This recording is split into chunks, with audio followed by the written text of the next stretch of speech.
we have to think very hard about schools, because today, of course, it remains the case that keeping children in education is a national priority, and it remains the case that schools are safe.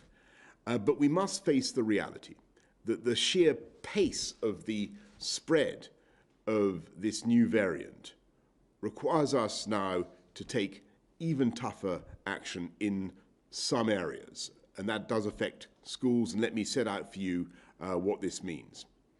In most of England, primary schools will still reassemble next week as planned for the new term.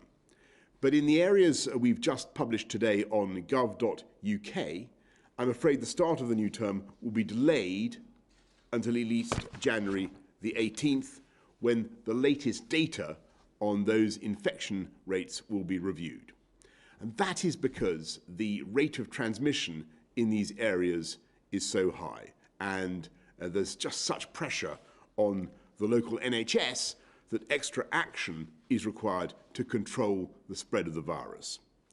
The children of key workers, or those who are considered to be vulnerable, will still go back to primary schools from next week, wherever they live in England, and they are not affected by today's announcement.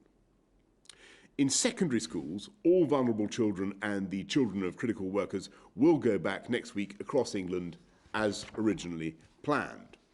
But we will ask exam year pupils in secondary schools to learn remotely during the first week of term and return to the classroom from 11th of January. The remaining secondary school pupils, i.e. non-exam groups, will go back a week later, that is from the 18th of January.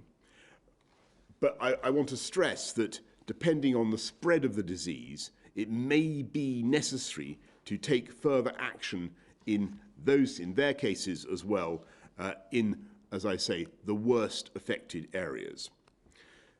To minimise disruption in schools and to fight the disease, we're massively expanding our testing operation, ensuring that every secondary school pupil is tested as they return and regularly thereafter. I, again, want to thank teachers, pupils, parents who've worked so hard to keep schools safe and keep them open.